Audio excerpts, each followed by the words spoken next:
Hey guys, welcome to another i5 podcast. I'm Jonathan here with my co-host Jim. How you doing, Jim? Hello, I'm fine. Hope you're as well. Yep, I am indeed. I just ordered Street Fighter 6, so I'm looking forward to that. Ooh, I'm looking forward to Final Fantasy. Yeah, looks a good one to be honest. I mean, we'll need them with the distraction of just how absurd this country can become. So, Yep. if people haven't heard by now, there's obviously been the COVID inquiry. Baroness Hallett is investigating, among other things, whether Boris Johnson misled Parliament, why he missed a number of Cobra meetings during the pandemic, and how a meeting with newspaper editors in September 2020 affected his decision to delay imposing a second lockdown. Again, among other things. I mean, this is Johnson, amazing, right? You gotta admit, the way this country works, it's always around the clock, that everything happens on time, especially this investigation, this whole investigation. oh yeah, 3 years after. 3 years. It's 2023 as of this moment when we're recording this oh video. yeah. And the investigation is about what Boris was doing in the toilet in 2020. And it was delayed even further because the government was trying to appeal against the COVID inquiry having access to the messages of Boris Johnson, his notebook and diary, as he sent all of them, with the exception of a phone, which I'll get to later. He sent all of them directly to the inquiry, and the government doesn't want the inquiry, by the looks of it, to have those messages before they can have first look at those messages. The government wants to have a look at them first, most likely because they're concerned that they'll be called up to provide their own messages, their own WhatsApp messages, their own notebooks, their own phones, that type of thing. It's farcical, but basically Oliver Dowden and Rishi Sunak, the Prime Minister, launched the appeal to try and stop Baroness Hallett from being able to look at those. What is the case specifically about? Well, in relation to this court case, because they don't have a hell of winning it, George Freeman's already said that they're not going to. It's all about, just testing it out. They're trying to establish a precedent, so it's for the Cabinet Office to decide what is relevant to a case and what isn't, basically allowing them to control what can and can't be seen. While the counter-argument is it should be for the head of the independent inquiry who was the judge of that. In this case, that would be Baroness Hallett. It's all about censoring and redaction, and having the right to do it before the inquiry can see it. I personally am for the head of the inquiry the head of the inquiry, of course, should have the right to see everything in order to conduct their actual investigation. Especially when you have a system where it's an MP being investigated and they're part of a party which may want to limit the damage that MP can do through scandal. If that makes sense. Mm-hmm. Now about the phone.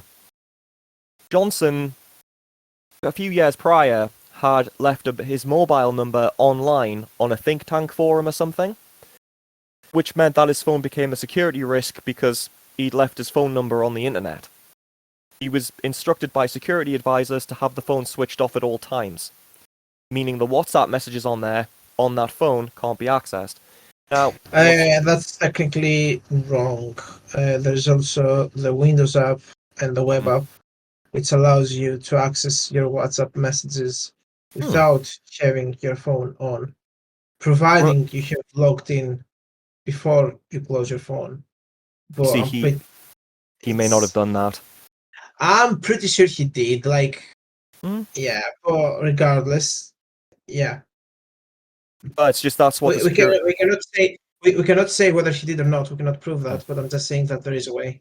Oh no, but whatever the reason, the inquiry is saying they can't turn it on without further advice from security advisors. Johnson's saying he can't do it, but he wants to hand the phone in directly anyway, and he wants to work with the government to turn it on again.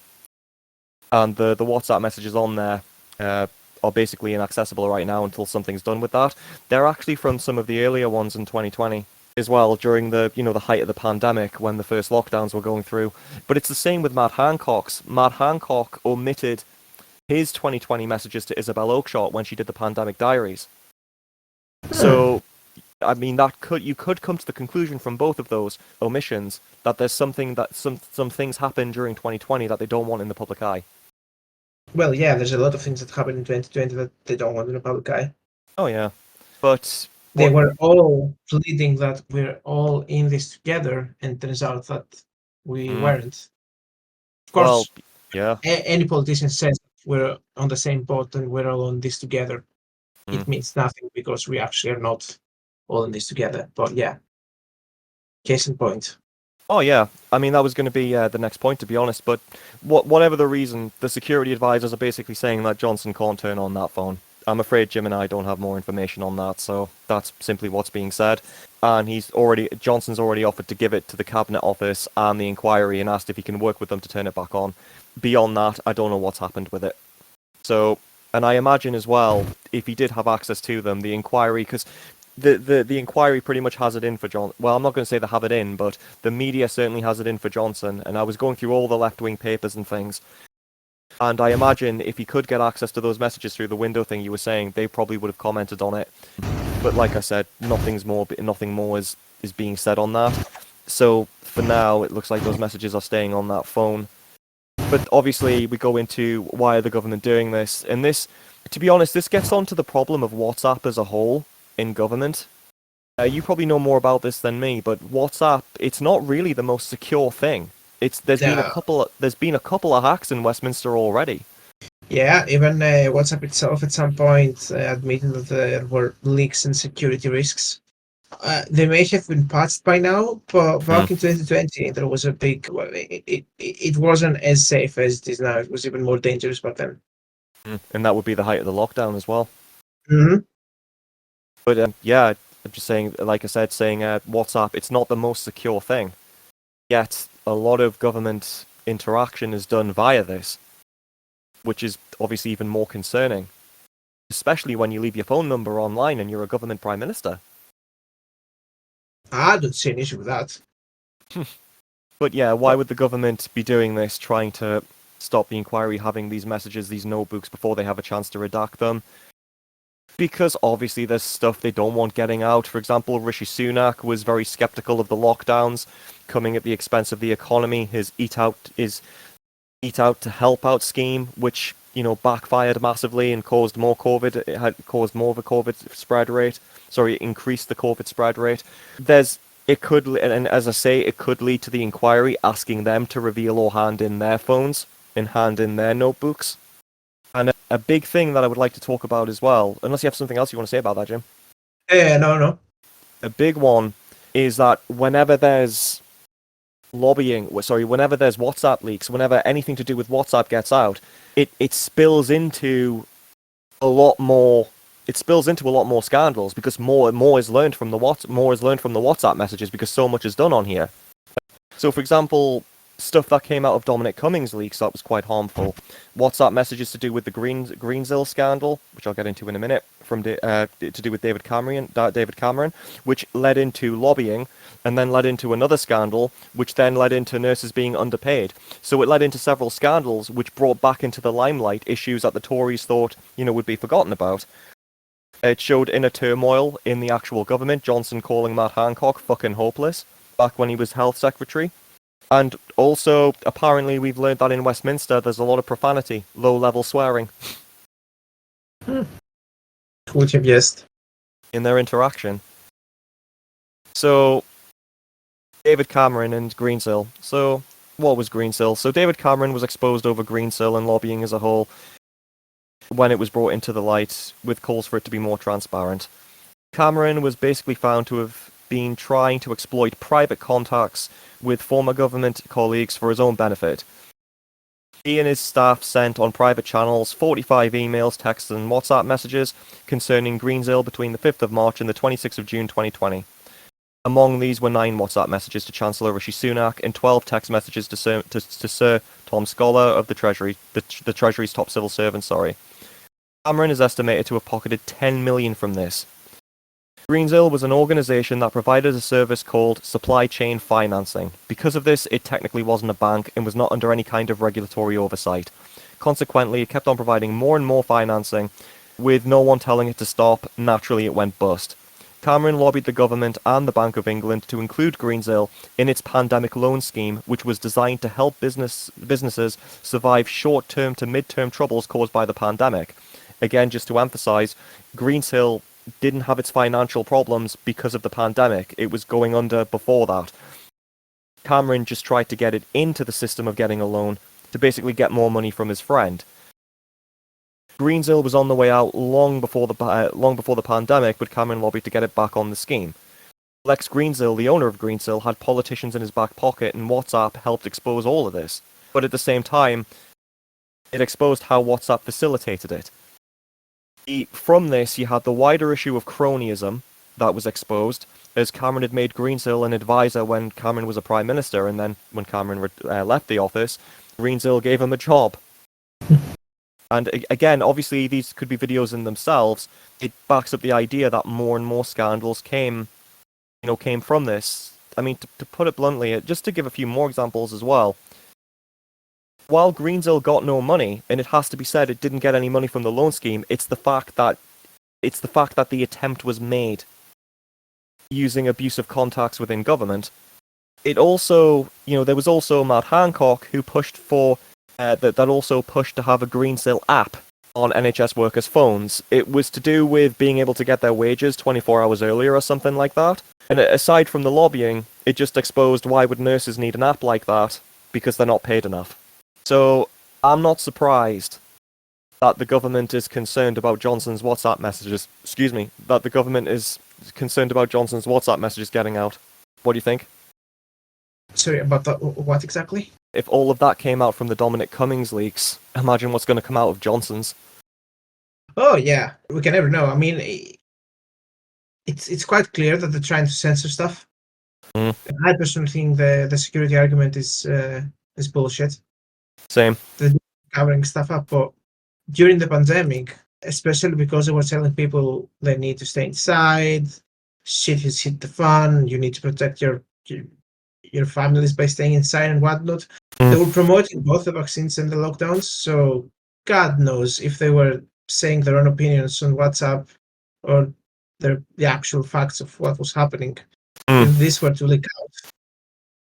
And this is like only one topic, because if they were using WhatsApp regularly, there must be like loads of topics that if they were to leak out, a lot of people would be in trouble, not just Boris, which is evident considering Boris has now resigned. So yeah, I don't think it's just by chance. Like I don't think these two events being unrelated, like event number one, they're pushing into getting the WhatsApp messages, or due to security reasons, apparently they can't. And number two, at the same time, Boris is resigning. I don't think these two are unrelated. It's already gotten out that he's seen the final report, or one of the reports from the inquiry. And? They're saying that the information's not out yet about what's been found, and I've not been keeping up to date, mind. Today being Tuesday the 13th, because new information is coming about this all the time. But apparently he was shown one of the reports from the COVID inquiry, and they're saying that might have pushed him to actually resign. Whatever was in there may have pushed him to do it. Yeah, I just wish we could see what was discovered. I'm sure we will soon. I mean, it took them 3 fucking years to do the investigation. It's going to be another 2 years till we see what they found. Who knows? I actually saw the COVID inquiry going on today. I still meant to, I'm going to be tuning into it later. But even with that actual time, from what was exposed last time, it's also something that I don't think that the government wants in general, nor the press, which is the public was armed with the knowledge of how some of the processes in Parliament, how some of the public was armed with the knowledge of some of the actual processes of Parliament, both legal and illegal. Because obviously when lobbying came into, you had to have the legal definition of lobbying and the illegal definition of lobbying. And even the legal definition of lobbying is highly suspect. Because there is a way to legally lobby, it's just like I said, it's still linked to being networked and knowing, the right people. And people became more articulate with how they could criticize the government. They were armed with more knowledge, if that makes sense. I thought that lobbying was in general illegal. It depends how you go about it. There are ways to approach the government and suggest things to them through legal channels, but when you start doing it on private channels... Like sending a letter? Yeah. And So the whole, sorry to interrupt, but the whole procedure of giving ideas to the government is called lobbying. pretty much, yeah. Okay. There was a big, but this was the conversation that I don't think the government wanted people to have. I'll try and get footage of it, but there was a really, and I can't believe I'm about to say this, but there was a very interesting conversation with Colin Brazier and someone else from GB News, where David Cameron, to try and cover himself, said, "Oh, well, I was just working within the lobbying system. The solution is to have lobbying more transparent." So, because technically, people were saying that technically he'd done just enough to avoid breaking the rules. And he was saying it needs to be more transparent with better regulation on using private messaging for contacting each other. And that was when, I think we've talked about it before, that was when Colin Brazier basically said that MPs should be paid more and they wouldn't do this, which is just a retarded argument. It's not a solution at all, because MPs become MPs because they want these opportunities to do it. They're going to do it no matter how much you pay them. Because, Cameron pocketed 10 million from this at the time. It's one of the benefits of being an MP that you can actually do this. And the other host rightfully said, well, no, you should make it more transparent so people know what's going on. The reason this gets abused and becomes illegal is because it's not being monitored anyway. But like I said, that was you don't hear so much about it now. In fact, if ever. And, that I think that was a conversation that the government didn't want in the public eye, if that makes sense. Yeah. But it's a good example of something that came out of the WhatsApp messages. But let's say, just hypothetically, we give the government the benefit of the doubt that there's nothing in those WhatsApp messages. I mean, I'm having to stretch I'm having to really suspend my disbelief for that. But if you give the benefit of the doubt that there's nothing to hide, just to be objective, it's still about that principle that they could one day abuse this to redact things and decide what's relevant and what's not to an investigation. And hold on. Whenever there was leaks about stuff, the official position was, "Oh, we cannot comment on leaks because we cannot verify their integrity." Oh yeah, there was a guy who tried to use the. So they already do that. Oh, they'll have known it all. Yeah, but they already decide what's relevant, what's not to the general public by deciding on what to comment and what not to comment and what to bring in light and what not to bring in the light. So, but it's about the situation when an independent inquiry comes along and wants to see the messages, and it's about basically having another president in place where they can control what that independent inquiry can see instead of being obligated to send them everything. And obviously, if you give the benefit of the doubt that they're not lying, they could, even if you say, well, they've got nothing to hide, well, okay, let's say they've got nothing to hide, which I don't agree with, they have got absolutely a lot to hide. They could still use this to conceal illicit, illegal, or corrupt activities. If they have the right to redact and, censor messages that go out to the independent inquiry. Right. It's a complicated thing, I know. It's to do with being able. It's really that tricky ground of the government having to hold itself accountable and having to answer to someone. I mean, for all we know, Baroness Haller could be in their back pocket anyway. The whole thing could just be a farce. I'm honestly not sure. But just moving on as well, unless there's something else you want to add to that. No. You've got Matt Hancock's WhatsApps during Isabel Oakeshott's pandemic diaries, and again, this is what we were saying, and it goes into more details about it. One thing is the press and their relationship, but the relationship rather between the press and the government was also exposed in terms of just how close both of these entities are to each other. A lot of journalists in the Westminster lobby used to be assistants to parliamentary MPs. So they literally chose their own to hold them accountable. And it's given breed to the journalist that really doesn't do any investigation, doesn't do any kind of hardcore pressing for answers. They simply just go on WhatsApp and ask a couple of questions, and then if you ask them, can you ask about this topic, they'll say, oh no, I'll lose my access if I do that. The lobby itself is based on access, and it is the way to get ahead in lobby journalism is to gain the most access to the government and to use that access to get kind of tidbits of essentially gossip. And it does create a situation where it does become overly focused on the kind of the minutiae of how people in government are getting on with each other rather than the actual issues. And that's long been a complaint about lobby journalism. Even way back at the beginning of lobby journalism, you can look at articles from decades ago where people were complaining that lobby journalists were obsessed with gossip and didn't care about the actual issues. And not really much has changed since then, really. Because the lobby system incentivizes getting close to power. Corbyn wasn't in power and didn't look like he was likely to get into power. But the issue of that is it does mean that the way to get to the top in lobby journalism is to essentially play into the hands of power. And if you stray outside of that, if you're too critical, as you've found, you get squeezed out and you lose the access that you need in order to do your job. And it does also tend to sort of force journalists to go down the route of kind of gossip and rather than on the issues, because, you know, what you're going to do once you get access to that power, you're not going to expose a scandal about the government because that could lose you that access.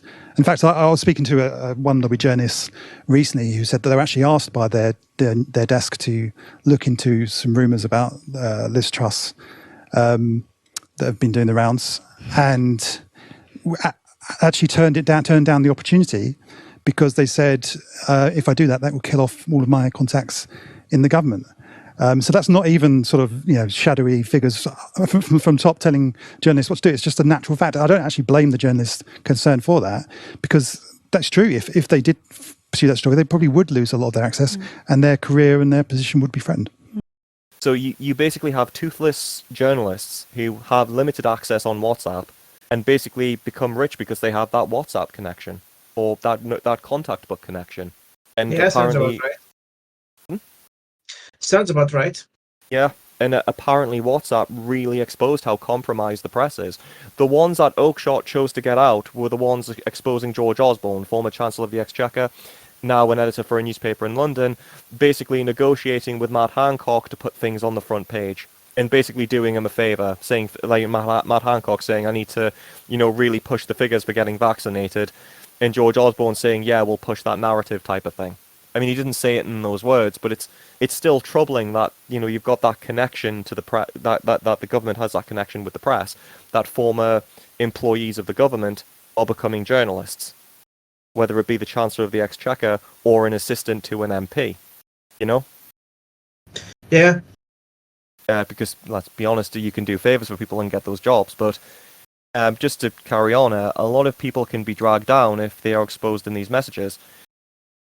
It was in an interview, and I'll put the footage in here, Isabel Oakeshott was asked point blank if she had messages of journalists in compromising positions, in terms of messages being incriminating. She didn't deny it. She'd previously been banging on about the integrity of being a journalist, and then when asked to expose corrupt members of our own community, I mean, I think she's corrupt as well, she basically said she wouldn't cross that line. So I think that just sums it up.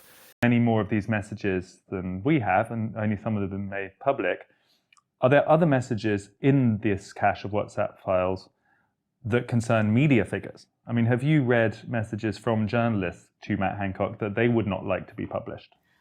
I certainly wouldn't be in the business of publishing journalist messages. You know, I think that would cross the line. And I don't think that I should talk about anything in those files that the Telegraph hasn't published to date. Okay, so you're not going to be drawn on that, but the atmosphere then, I mean, we saw... And it's never been a good look for the press. Dominic Cummings pretty much said it to an interview during an interview with Laura Kuenssberg, where he said, I've messaged you on WhatsApp, Laura. And she didn't look too happy. She looked really uncomfortable, bearing in mind that she was a best mate of Boris Johnson and she's now the BBC political editor. There also might be a lot of stalling for the damage control, but yeah, it could be they know it's going to get out eventually and they're just thinking how they can control it. Like I said, Johnson's resigned, Nadine Dorries has resigned because of it. We'll go into that a bit later because there's a reason for that, I think, but it's not too relevant now. We'll also talk about the press a teeny bit more later on, but going on about Isabel Oakeshott's WhatsApp diaries, what we were saying before about government by WhatsApp, she actually spoke about that. That's what she said. And there's too much policy making and decision making that are happening in WhatsApp. The Lockdown Files project showed it. And I've got to say, I agree with her on this. I think it's a bad thing. making all of your decisions via WhatsApp, just because the type of interaction bypasses any scrutiny and engagement in when you're approaching those kinds of decisions. You can also control who does and doesn't see it. And a lot of this WhatsApp messaging seems to have happened off the record.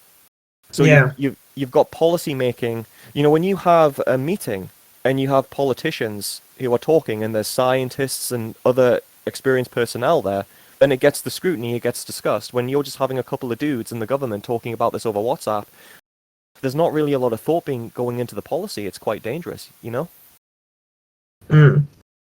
And the records, and when there's a meeting, there's minutes, there's records. What we're learning here is that these WhatsApp messages, Lucy Fisher, this is a key point that has to be made. Lucy Fisher is saying that politicians with her are setting their messages to auto-delete after a couple of hours. Well, yeah.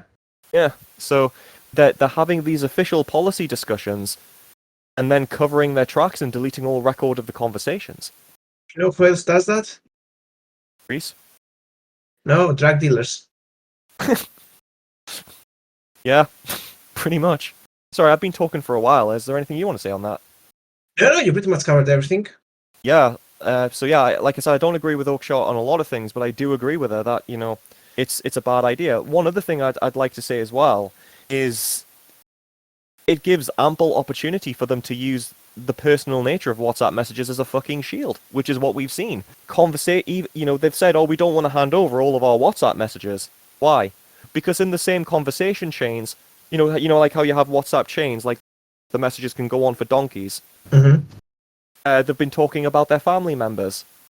And they're saying they've been talking about family members. Now, if we say that's true, then it's like, okay, well then you definitely shouldn't be doing it about WhatsApp, because now you're putting in family details, personal details about yourself and your family in discussions that should be about policy. It's almost as if policy making should be done in an official capacity, where it's recorded, and you don't do it on WhatsApp, where it's just you and someone else talking, and you start talking about personal things.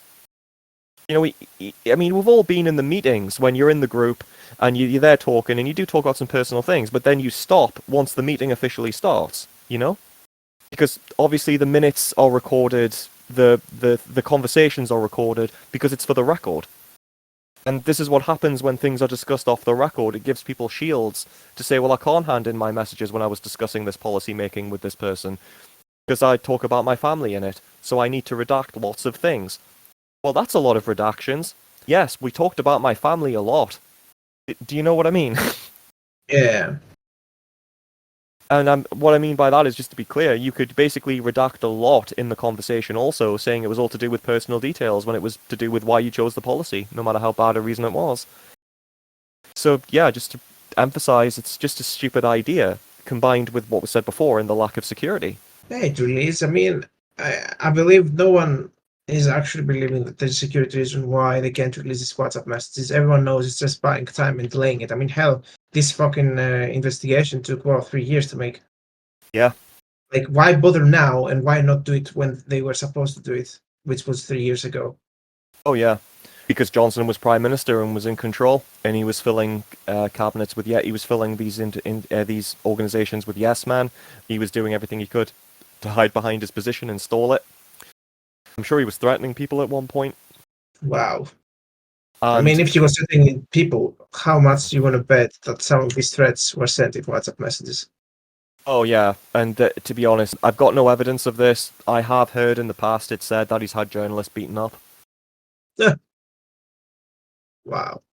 And also remember as well that the current government, it's still his party is the incumbent government, and a lot of the people who are in power now were in his cabinet. So all of them have stuff to go. All of them are at risk if he goes down. He resigned, so... Yeah, and he was on his way out. He was trying to get all of his messages to the Corbyn inquiry. Some people are arguing he was doing that to drag them all down with him. But just to go back, do you remember what I was saying as well about something about journalists? I know it's like, Jonathan's slagging off journalists again, but just a quick one. It also, WhatsApp itself can blur the lines of relationship and can present a conflict of interest. Obviously, I'm not saying there aren't work WhatsApp chats. I know there are work WhatsApp chats, but in this Westminster culture specifically, it does look as though personal conversation and friendship and friendly conversation was fused with actual policy making and actual professional intercourse. And that was carried over into their conversations with journalists. There was a BBC video, and I'll put some of the video in this podcast. Someone who was very bright and very smart. Oxford and Stanford educated smoothie, really. He immediately struck me as somebody that was going places. When politicians rise quickly through the ranks, there are often raised eyebrows, jealousy, maybe even a bit of scandal. With Rishi Sunak, not so much. It's really quite boring as a journalist if you try and write a profile on Rishi Sunak, because you call around lots of MPs and people who've worked with him to try and get the dirt, and everyone just tells you how lovely he is. I think because of the speed of Rishi Sunak's rise, he hasn't really picked up any enemies yet. When he I'll play the footage now. The video, you see a journalist effectively just say, when I did my investigation into Rishi Sunak, did she look at records? No. Did she do any kind of investigation whatsoever? No. She basically asked some of his friends and people who he worked with and people who claimed to be his enemies. And apparently all of them gave absolutely positive reviews that Rishi Sunak is absolutely the golden child of the UK. That was the extent of her journalism. Make a couple of phone calls to people who knew him. I don't see anything wrong with that. I know. Do you remember what I was saying about lacking the investigation skills to look into someone, like the effects of their policies, maybe how they got to power, things they've done in the past? Because Rishi Sunak's done a fair few fuck-ups in the past, believe me. For example, this hadn't happened at the... Oh no, this had happened at the time. Do you remember the vaccinations? He had a hedge fund that made money out the vaccinations. There's not a conflict of interest. No, not at all. So they completely just ignored stuff like that. And that was the extent of their journalism. It's created a direct and personal connection between journalists and politicians that prevents the lobby from being able to hold anyone to account. Again, due to the ease of which they can have their access removed. It's one thing to, if you took away someone's lobby pass and said you're not allowed in the parliamentary building, you could do that easily. But that would martyr the journalist. If you block them from a WhatsApp group, what's the journalist going to do? Go online and say I was blocked from this WhatsApp group that I shouldn't have been in the first place. Yep. So it does give them a lot of control. And before people say it, if it wasn't WhatsApp, it would be something else. Before WhatsApp, it'll have been something else.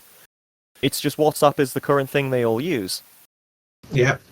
And it works pretty well in their favor, to be fair. Yep. But yeah, because of all these reasons, I don't believe it's security, the main reason why they don't display the how do you call them, the messages. To be honest, you know more about this than me. What I'll say about the WhatsApp thing is I think initially when the phone number was left online, just because he's the Prime Minister, he was told leave the phone off at all costs. And I do think now it needs to be looked at. He's kind of trying to hide behind it.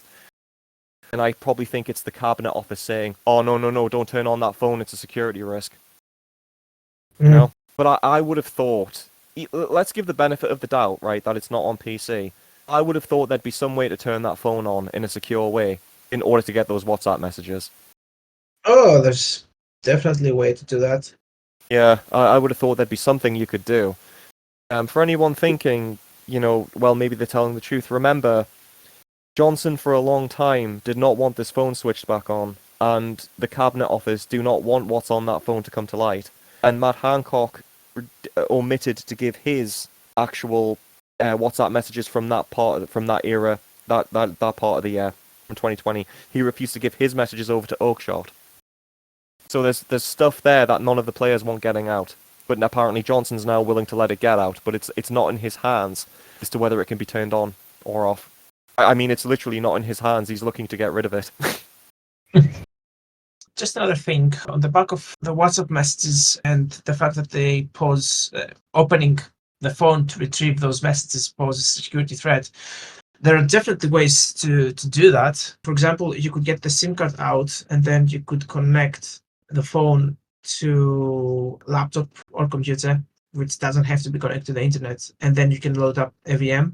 A VM is basically a virtual machine, which is like a computer inside your computer. But the VM, if say for example there's a virus on the cell phone, it cannot get out of the VM. So anyways, you could use that to load the messages there and view them, even without the SIM card, even without connecting your phone to the internet. So that's just one way off my head. So it's just something that I remembered afterwards, after doing a little bit of research. So yeah. Yep.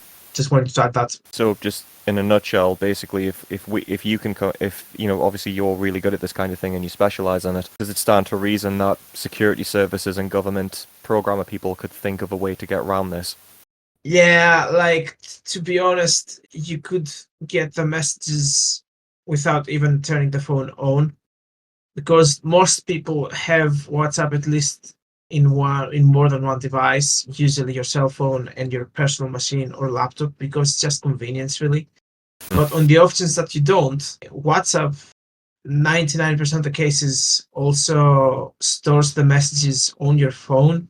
So you could see those messages that you have sent and that you have received, even if you don't have any internet access up to a certain point, because they're stored locally on your phone's files. So yeah, there's definitely ways. I mean, even without a VM, even just connecting, you could get a secure device which is not connected to the internet, which I'm pretty sure the government would be able to get one like that. Oh yeah.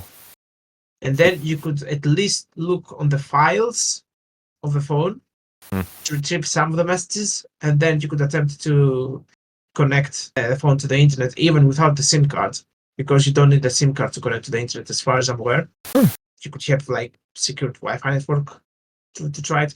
Anyways, there are definitely ways to receive those WhatsApp messages without exposing it to like threats.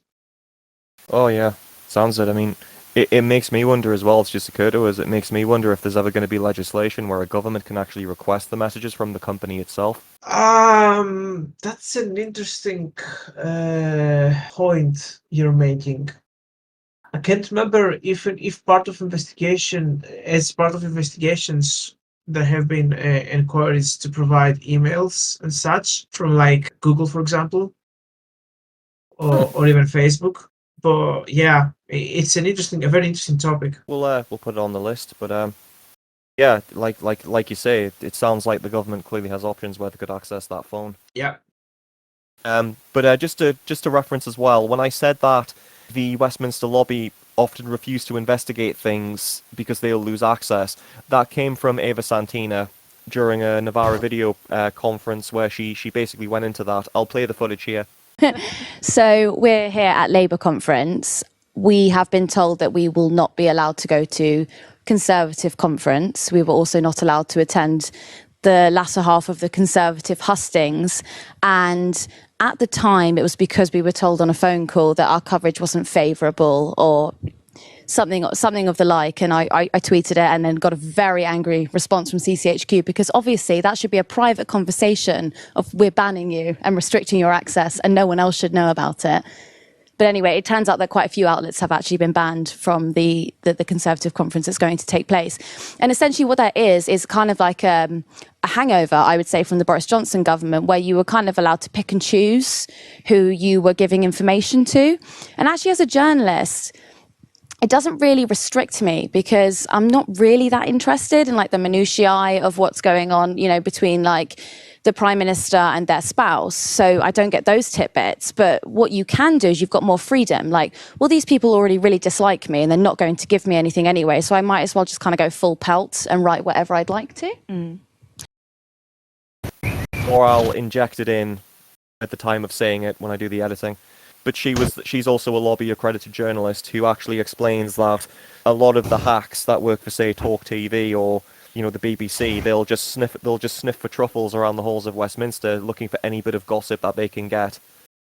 Again, no real investigation, just begging MPs for scraps to go back to their channels with. The real journalism right there. Yep.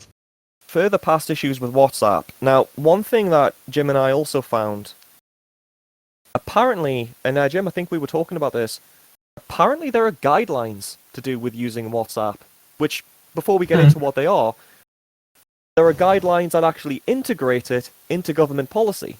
Yep. I mean, my guideline would be don't fucking use WhatsApp and don't discuss anything on WhatsApp. I know, but they do want to use WhatsApp because obviously it works well for them. Yeah. So Doesn't work well for us. yeah. I mean, if I was a Russian hacker, I'd be loving it. But Yep. yeah, apparently there are guidelines. So Sarah Harrison, the Chief Operating Officer for the Cabinet Office, gave evidence in a court following the illegal challenge by the advocacy group The Citizens on the issue of government abuse in WhatsApp. She informed the court of the following guidelines. I'll just go through them here and then, Jim, you can tear into them. If messages, beginning her quote, cover substantive issues, they need to be recorded within the GDS's records management system, a Google shared drive, to ensure accountability and facilitate ease of search for disclosure exercises, such as Freedom of Information FOI requests. Just on that, I did actually find someone who'd posted a Freedom of Information request for that information on the actual WhatsApp messages, and they just pissed him about, constantly saying, we can't give you them right now, we can't give you them right now, we can't give you them right now, we can't give you them right now, for about 3 or 4 months. I'll post some pictures. She then goes in to say, if you find a chat is unexpectedly developing into a more sensitive conversation, sure, unexpectedly, you should move the chat onto the number 10 IT system and continue it there. Anything relevant to public record would be saved either through the Prime Minister's private office support team, so he had his own team apparently, by actions being formally commissioned by officials through government channels, and or the box process in accordance with number 10 WhatsApp policy. So obviously these guidelines weren't followed. Well, duh. Like, I would like to know how they actually... I mean, I know there's some information there how they enforce them, but I would like to know more detail about how they're actually enforced.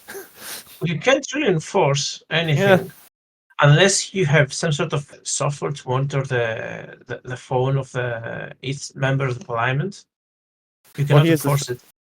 Here's the thing, right? Each member of parliament gets a secured phone, and then people like Liz Truss don't even fucking use the secured phones. And they use the personal one. Yeah. Because the secure phone is probably monitored, which is why it's secured. Yep. So, yeah.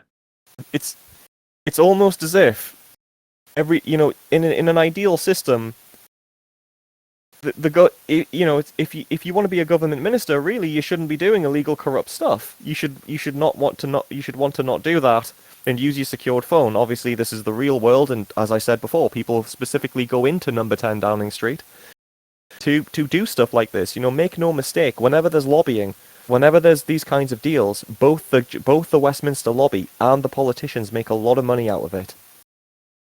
Make no mistake. The citizens group responded with, it's clear there is a disconnect between what the Cabinet Office assured the courts and what actually happens on a day-to-day basis. No kidding. In terms of saving WhatsApp messages for posterity. This poses not just a threat to transparency, but also citizens from gaining insight into decisions made in the public interest. Well, yeah, definitely. I'll post some images of that Freedom of Information Act case where the guy just keeps on getting told, but you can't have it yet. One thing is clear, the government's use of WhatsApp is not a friend of accountability. Couldn't agree with them more. What do you think?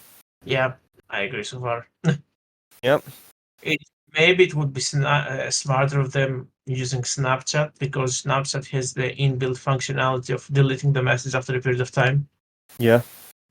But instead they went with WhatsApp. I don't know, it's a shit show. Yeah. They've basically found a way to integrate WhatsApp into number 10 in such a way where they can keep everything off the record should they need to. Mm-hmm. I mean, I don't care how classified the policy making is. If you keep a record of it, then you put the record somewhere where the public aren't allowed to see it. This is the government. Obviously, they do some things that the government can't be aware of. But too much is going on that the government should be aware of on WhatsApp, and nothing should be on WhatsApp anyway. And like I said, Lucy Fisher's already exposed it. They turn their messages on to auto-delete anyway. Yeah. So, yeah, there's, policy making and why it happened is just getting deleted. The Cabinet Office were quick to say Harrison did not mislead the court. Well, I fail to see how, given what's happened. They claimed her evidence dealt with the specific issues raised in the court case, which was determined in the government's favour, and this included an explanation of how Number 10 in the Cabinet Office met with the requirements of the Public Records Act 1958, including where non-government communication systems were used in the development of government policies. I mean, that system in its that last statement in itself, non-government communication systems being used in the development of government policies. WhatsApp belongs to Facebook, doesn't it? Yeah. And Zuckerberg's an American, isn't he? Yep. So, Jim, you're the expert on this. Could Zuckerberg access, if these messages weren't deleted, or if they have been deleted, could Zuckerberg technically access all of them? I mean, the official statement is that Facebook doesn't read your messages or listens to your conversation or collects your data. But what I have personally found is that if I Google shoes or if I speak with shoes, then 2 hours to 2 days later, I will start seeing advertisements of shoes on Facebook and Instagram, which is also owned by Meta, Facebook. So, yeah, I'd say that pretty much everything is collected. And yeah, like the messages maybe seem deleted to you, to your end, and to another person's end. But if you sent it, it could be easily archived somewhere on the server and just delete on the front end, but keep an archive of it. And it's also the fact that the government will ban TikTok. Is it TikTok that's the Chinese one? Yes. They'll ban TikTok. Wait, that was the debate to ban it in America, but I haven't heard anything. Are you talking about banning it here in the UK? Not from ordinary people, but MPs and people who are in government have been advised not to use it because of it's a Chinese company. Well, yeah, I can see why. Yet they'll do this with WhatsApp. It's just a hell of a risk, you know? It really is. I mean, as you said earlier, there shouldn't be any reason as to why you wouldn't use official channels to discuss, or even worse, decide, different laws or different topics that you should discuss in the parliament to begin with. It's the amount of fuck-ups as well that could occur from it. For example, if you are a bunch of MPs in a group chat, and this group chat goes on for donkeys, and you forget what you've talked about, which from what I've heard has happened a couple of times, and then you bring in this random guy, you can just go through that chat and see some things you shouldn't have been talking about. That in itself is a security risk. Yep, it is. It's just insane. Also, just a few points as well, because we probably should say something on it. Don't worry, it's nearly over. Unless there's anything else you want to talk about with the actual WhatsApp messages. No, not really. Just the fact that it's just, they made the laws for themselves not to be able to use WhatsApp. Mm-hmm. As to what extent, we cannot truly know, but it seems... Well, it doesn't seem. It's pretty much 100% confirmed at this point that they were using it for stuff that they shouldn't. Oh yeah, because they didn't even follow their own guidelines. But I actually think that, just one last remark from me, unless I think of something else and I go all Columbo, the citizens group, I think, had the beginning of a very good point, and that the nature of the case was to investigate WhatsApp abuse. The source of this problem is WhatsApp, because it's a non-government communication. And the regulations around it weren't being enforced, as you say. I don't know how they could either. They weren't being monitored. They were expected to hand them in. We've seen what happens when they try and hand them in. They try and do everything they can to not do it and redact it. And, add to that, it conflates it with personal conversations. The source of this problem is WhatsApp itself. it shouldn't be. I say, go back to what I said. They'll find something else, but there needs to be more regulation where people have to communicate on the government channels. Of course, Jim, you've said it yourself. They're not going to do it because half of the lobbying, half of the illegal stuff they do, most of the corruption takes place on these personal channels. They absolutely abuse them. Yeah, that's why they made the laws. The guidelines are more of an advice rather than a law. Yep. The press abuse WhatsApp for their connection with the politicians. I mean, have you actually heard at all on the UK or US media about banning WhatsApp in government procedure? No, not at all.